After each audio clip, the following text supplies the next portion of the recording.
This is Max from Paper Gold and Common Ground Finds with a Paper Gold member episode. Today we're going to talk to Marcie about a book she found and sold a couple months ago. John Steinbeck. Marcie, I'm going to have you tell us what title it was and tell us the story behind the find. Ready to tell it now? You are live and ready. Okay, it's The Grapes of Wrath. A few people might have heard of that. And I have to give credit to another member of our group, Hayden, out in California, because I was pretty down in the mouth. I felt like I never find anything here in my little town in New Mexico. And Hayden gave me a big pep talk, and he didn't even know me, but he really gave me a shot in the arm. So I went out sourcing again that day. Might not have spent as much time doing it except for Hayden's words. And I got a few books in my cart, and then I made one more pass around. I found this nondescript looking book, and I saw the title. I'm like, I know that title. So I've checked the copyright, but I know how tricky that can be. I paid for my books. I came home, immediately got on the Discord and started asking for help, because it looked to me like a first edition. And, that's the big brass ring. That's what we all shoot for. But I thought, first of all, it couldn't be. And secondly, if it is, I need you guys to guide me in validating that it is indeed a first edition. So so where did you find the book? Let's go here first. Where did you find the book? And what did you pay for it? Okay, I had to go about 3 blocks from my house to the least favorite book source of all of ours, but it's what's at 3 blocks from my house, and that's Goodwill. And they charge an arm and a leg. I had to pay $3. You had to pay $3 for a first edition of The Grapes of Wrath. Exactly. That's not how I saw it when I was paying. a great American classic novel. John Steinbeck, one of the great literary heroes of the 20th century. Yes. Did the book have a dust jacket? No. And so it was not soiled. It wasn't terribly, dirty or anything, but it was very plain looking. It's cloth covered. I think that they did a number of books that year, or that publisher, with a very loose weave cloth, and yet there's something so beautiful in the humble cloth boards, and there's a stamped kind of a silhouette. That's the only design on the cover. And then inside, of course, it looks like musical notes. And I really had, I was, by the time we got to the part of validating, I was in a trance, and I was so grateful for Cody and others saying, send us this page, send a picture of this page. No, we need a tighter shot. Right. Now everybody was conferring to try to help you figure out if this was the edition we thought it was. Yes, exactly. Everybody came together in such a wonderful, beautiful, supportive way.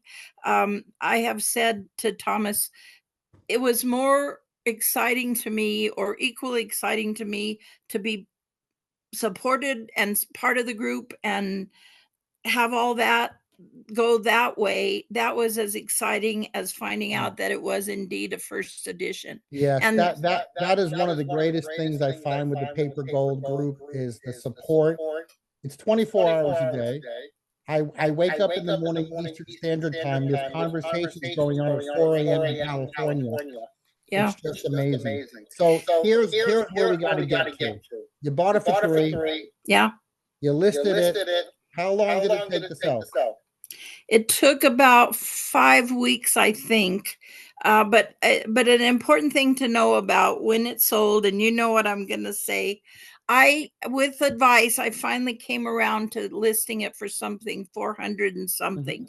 That was pie in the sky. I had no idea. And I wasn't very familiar with A-Books or Via Libre then. So it was really a guess, a shot in the dark. And one day I wake up and there's a notification. I open it, and there's an offer for $300. Man, I went screaming around, got on the Discord. I need Max. I need Max. Help. I need Max. I remember those messages. And what did I tell you? In less, I mean, it seemed like 5 years went by from the minute I screamed for Max until 10 or 15 minutes later when you answered, and you didn't hesitate for a second. You said, well, sell it, of course, take the money and run. And so I did.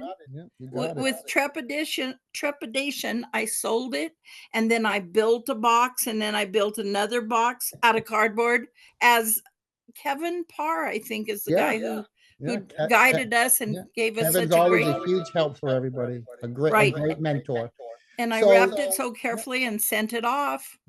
So the last thing I want to ask you is, for people out there who are going to watch this video, they're going to be excited you were able to sell a book for $300 that you bought for $3. Is there any advice you can give to people who are new to this, or maybe struggling with selling books and learning how to find books? Yeah. First of all, believe Max when he says books are everywhere, and don't say, yeah, but I live in Podunk, and that couldn't possibly, because it happened to me. So believe that. And then don't get too discouraged, because I had to kiss a lot of frogs. I had to look at a lot of ugly books or what you also say all the time is, just because it's old doesn't mean it's valuable. And I see so many old books that they gotta be worth a lot of money. And then I look them up, and I can't believe that they're not. Here's a Alice in Wonderland. If that's not a $500 book, I'll eat it. Well, I better not make that claim, because it's an $8 book.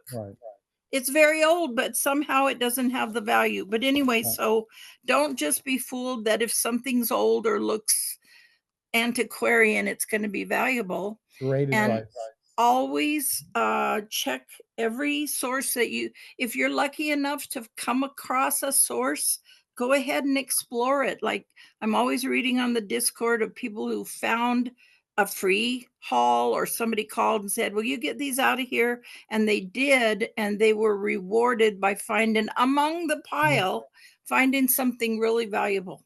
Yeah, most people on the outside of our group looking in, they won't believe it, but we have well over 100 members now, and every day someone's making a great find and posting on the on the eBay scoreboard or the Amazon scoreboard.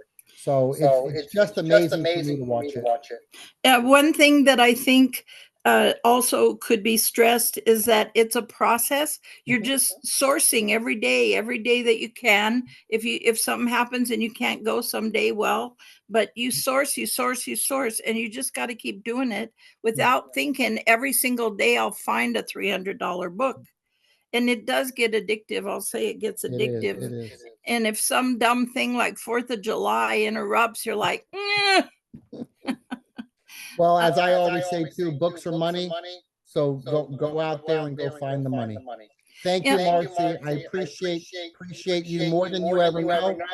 There's going to be more of you showing up on YouTube. You just don't know it yet, but we're going to get there. And one more thing, there's room on our Discord for every quirky type. Always. Are you old? Are you young? You can't see well? You see perfectly, but you don't speak as well as you wish? You don't know anything about books? You know everything about books? You can't be too weird for us. We are everything, and we are a phenomenal melting pot. Right. Supportive. Once you're in, and everybody holds you up. Thank you, Marcie. I appreciate it. And I'll see you Thursday night for the Zoom call. Thanks for your interest in my book. Bye.